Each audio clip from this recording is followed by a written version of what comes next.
आज स्मैकडाउन में जो रॉक ने कोडी रोड्स को बोल दिया ना कि मुझे तेरी आत्मा चाहिए, मुझे तेरी सोल चाहिए, इसके बाद कुछ अलग तरीके से ट्रोल किया जा रहा है बिल्कुल रॉक के इस कहने वाली चीज को। और लपेटे में कोडी रोड्स आ गए। ये ट्वीट में देख रहा था भाई, ये पुराना वाला जब कोडी रोड्स का कैरेक्टर था, मतलब जब पहले वाले कोडी रोड्स थे, उस टाइम पे बहकी बहकी पागलों जैसी हरकतें थी उनकी, तो ये डांस वाली वीडियो चला दी कि जब रॉक कोडी रोड्स की सोल ले लेगा तो उसके बाद कोडी रोड्स में क्या बचेगा, बस कुछ इस तरीके का कोडी रोड्स बचेगा। तो लोगों को पता है बहुत ही सार्कास्टिक होते हैं आजकल, और स्पेशली जिस तरीके से रॉक ने हम सबको कंफ्यूज करके रखा हुआ है, स्टिल लोग बोल रहे हैं कि बैड ब्लड में तो चलो 1 2 3 का कंफ्यूजन था, अब तो ऐसा लग रहा है कि वो जो कंफ्यूजन है वो और ज्यादा बढ़ गया है। आज इस वीडियो में ये रॉक ने जो कांड किया स्मैकडाउन में आके, उसके बाद की सारी चीजें डिस्कस करेंगे। बहुत कुछ आया भाई, और आई थिंक एक चीज तो मैं ऑलमोस्ट गारंटी कर सकता हूं कि मुझे आइडिया लग गया है कि रॉक रेसलमेनिया में क्या कर रहे हैं। तो सबसे पहले स्टार्ट करते हैं, जो चीजें थोड़ी सी इग्नोर हो रही हैं वो है कि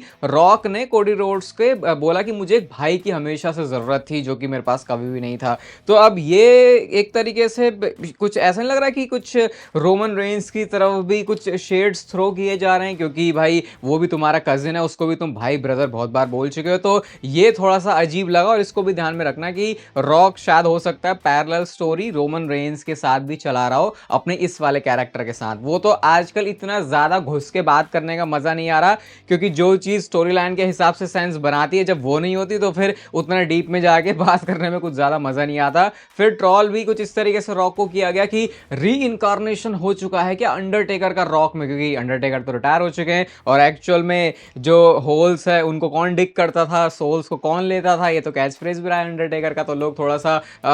ऐसे ट्रोल भी कर रहे हैं रॉक को कि भाई तेरे अंदर कब से अंडरटेकर आ गया जो तूने सोल है उसको लेना शुरू कर दिया। और स्मैकडाउन के टाइम पे आप देख ही रहे हो कि डब्ल्यूडब्ल्यू एडवर्टाइज भी कर रही थी कि प्रेस इवेंट के अंदर रॉक आएंगे। और मेरे को बहुत सारे सवाल हैं, और मुझे लगता है थोड़ी स्टूपिडिटी भी हुई है यहाँ पे रॉक की। देखो स्मैकडाउन के प्रोमो में मैंने खुद बोला था कि जिस तरीके से रॉक अपने कैरेक्टर को चेंज कर रहे थे, बेबी फेस से हील बन रहे थे, फाइनल बॉस बन रहे थे, वो उनकी मास्टर क्लास थी। लेकिन यहाँ पे थोड़ा सा मामला अटपटा हो गया, क्योंकि बिल्कुल ही फाइनल बॉस का कैरेक्टर ड्रॉप करके ही कॉर्पोरेट बोर्ड ऑफ डायरेक्टर्स का जो मेंबर है रॉक, वो यहाँ पे आया था। और वो इस तरीके से वो फाइनल बॉस के एक्शंस को इस तरीके से बता रहा है कि जैसे कि वो उसने नहीं किया, जो बंदा वहां पे प्रेस इवेंट पे आया है। ऊपर से मुझे प्रेस इवेंट में जो मतलब पहली बार मुझे आई थिंक ऐसा लगा है कि जो डब्ल्यूडब्ल्यू की प्रेस कॉन्फ्रेंस है वो हेवीली स्क्रिप्टेड थी, क्योंकि किसी भी बंदे ने एक भी ढंग का सवाल नहीं पूछा। मतलब ऐसा सवाल किसी ने नहीं पूछा कि क्या तुम रेसलमेनिया 41 में करने वाले हो, क्या तुम्हारा मैच होगा,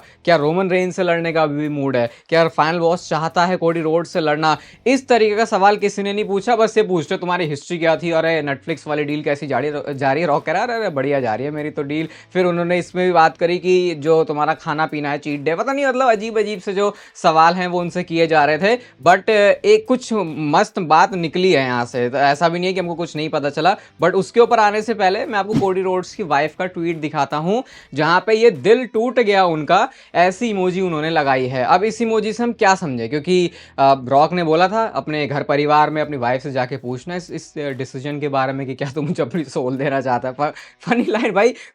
मतलब ये एंटरटेनिंग तो है लेकिन कुछ अलग वे में फनी हो गई है। और आप में से बहुत सारे लोग एक्सपेक्ट भी कर रहे थे कि मैं कुछ बहुत ज़्यादा फटूंगा शायद इस चीज़ के ऊपर रॉक ने जो किया। अभी उसका भी मैं एक्सप्लेनेशन दूंगा आपको कि मैं क्या सोच रहा हूँ इस पूरी सिचुएशन के बारे में। तो ये ब्रांडी रोड्स ने ट्वीट करके, वैसे उनके तो ट्वीट वगैरह आ ही जाते हैं, तो बहुत ज़्यादा भी कुछ इसको सीरियसली मत लेना कि कोई स्टोरी लाइन में इसका पार्ट बनने वाले हैं। बाकी वो जो उनके म्यूजिक के अंदर ये सा गाना सा फिट हो गया था, वो मैंने आपको वैसे रिव्यू में ही बता दिया था, क्योंकि मैंने ये प्रेस इवेंट देख लिया था, तो वहाँ पे वो उन्होंने लिल वेन को ये ट्रिब्यूट दिया था। और फिर मेन मुद्दा वही आता है कि जो आज कोडी रोड्स के बारे में उन्होंने बोला है, जो आज डील हुई है, तो इसके बारे में कुछ डिटेल रॉक ने शेयर करी है, और यही एक वर्दी चीज़ है जो कि मैं कह सकता हूँ इस पूरे प्रेस इवेंट से हम निकाल सकते हैं। सबसे पहले तो मैं रॉक ने जो एग्जैक्टली जो बोला उन बातों को कोड करके आपको बताता हूँ, फिर इसको डिकोड करेंगे। तो रॉक कहते हैं कि in the world of professional wrestling everything कल्मिनेट्स in a match. ठीक है, जो सब कुछ होता है वो एक एंड में जाके एक मैच की तरफ ही लीड करता है। What I love about the character of final boss and Cody roads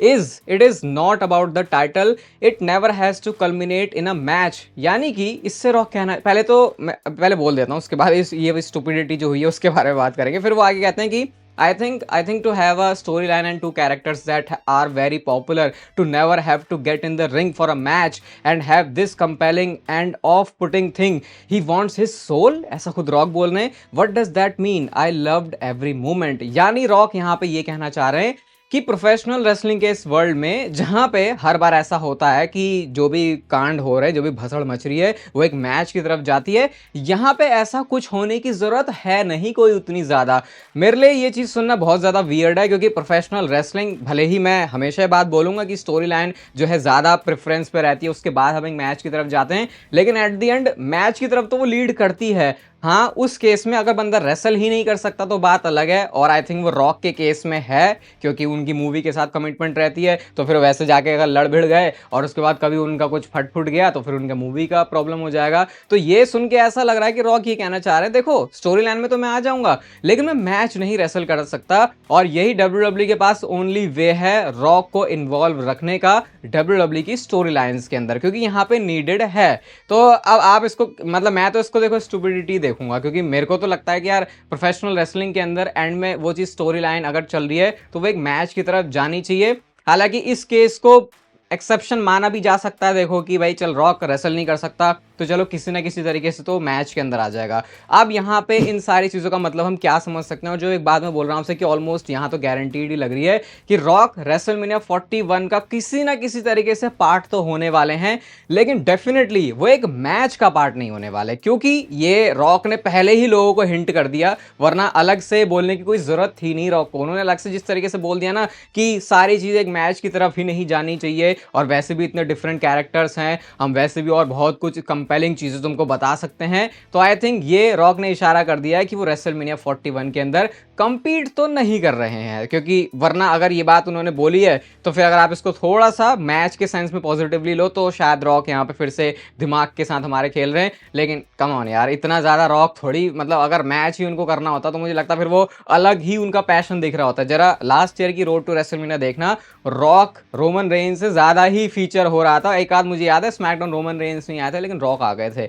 तो वो उनका पैशन, क्योंकि ट्रेनिंग कैंप लगाया था तो वो दिन रात सुबह शाम उनके दिमाग में WWE थी, वो चीज अभी आपको रॉक के अंदर फील होगी नहीं. तो अब इसका क्या मतलब है भाई, अगर रॉक नहीं आ रहे रेसलमेनिया के अंदर तो फिर इस चीज का हम क्या मतलब समझे. अब देखो अगेन, अभी बातों के मतलब तो 1 करोड़ निकाले जा सकते हैं, लेकिन जो एक चीज सेफ टू से है वो है कि एलिमिनेशन चेंबर के अंदर, जैसा कि रॉक ने बोला कि कोडी रोड्स को आंसर करना होगा उनके प्रपोजल का, कि क्या वो उसको उसकी सोल देगा आगे. भाई बहुत, जितनी बार मैं ऐसे सोच रहा हूँ मुझे बहुत फनी लग रहा है. अब अगर कोडी रोड्स रॉक को अपनी सोल दे देते हैं तो इससे एक चीज क्लियर हो जाएगी कि रॉक कोडी रोड्स को अपने हिसाब से चलाएगा. अब वो चैंपियन है और क्योंकि वो पावर में है तो एक तरीके से ये थोड़ा सा रॉक का एम्पायर साम्राज्य जैसा बनाने की बात हो रही है कि उसने सबसे उस बड़े बंदे को टारगेट किया है जिसके पास चैंपियनशिप है. एक चीज जिसके लिए मैं WWE को थोड़ा सा अप्रिशिएट करूंगा वो ये है कि अब क्योंकि उन्होंने रॉक और कोडी रोड्स का भाईचारा दिखा दिया था तो उन्होंने ऐसा नहीं किया कि एकदम से आके अब रॉक कोडी रोड्स के ऊपर टर्न हो गया. उन्होंने उसी पुरानी स्टोरी को, जो भाईचारा निभा लिया था, उन्होंने दारू पी ली थी साथ में, उसके बाद उसी को कंटिन्यू रखते हुए ऐसा दिखाया है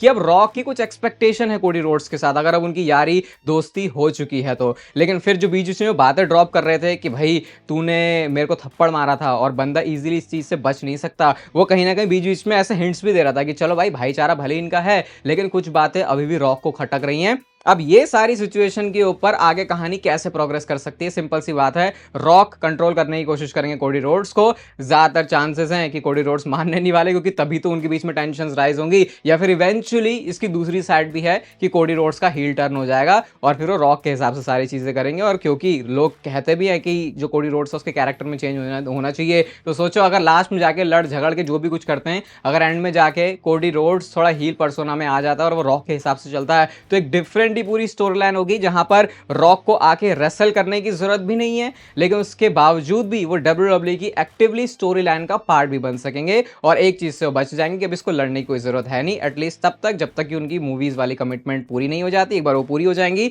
तो फिर वो अवेलेबल हो सकते हैं एक मैच के लिए, जो कि शायद फिर एंड में रॉक वर्सेस कोडी रोड्स के मैच की तरफ जाएगा. अब एक फैन की थ्योरी भी सामने आई है, मेरे को ये इंटरेस्टिंग लगी तो सोचा आपको भी दिखा देता हूं. ये यहाँ पे इन भाई साहब का कहना है कि Cody Rhodes most likely rock का जो ऑफर है उसको एक्सेप्ट नहीं करेंगे एलिमिनेशन चेंबर में, और लगता भी शायद ऐसा है क्योंकि तभी कोडी रोड्स इतने ज़्यादा कंफ्यूज थे, और अगर वो कर लेते हैं तो फिर ये या तो उनका पूरा कैरेक्टर ही चेंज है, तो बहुत बोल्ड मूव हो जाएगा, और उसके बाद आगे क्या होगा, रॉक का दिल टूट जाएगा, फिर वो अपना जो चैंपियन है वो उसको नहीं बना पाएगा, तो वो एक नया बंदा ढूंढेगा। और वो नया बंदा कौन है? वो नया बंदा अगर आपके दिमाग में रोमन रेंस आ रहा है तो वो नहीं, वो ड्रू मैकिंटायर है, क्योंकि इनकी भी फ्रेंडशिप आपको पता है पिछले कुछ काफी टाइम से हमको देखने को तो मिल ही रही है। अब ड्रू मैकिंटायर को अपने नेक्स्ट गाय की तरह आगे लेके जाएंगे, और ये भी ड्रू मैकिंटायर को टॉप स्पॉट तक लेके जाएगा, जो हमने सुना था कि 2025 में एक बिग ड्रू मैकिंटायर का ईयर होने वाला है उनकी 2024 की अच्छी परफॉर्मेंस के बाद, तो वो ड्रू मैकिंटायर को एस्टेब्लिश कर देगा, और फिर आगे जाके डाउन द लाइन वो कोडी रोड्स के अगेंस्ट होंगे,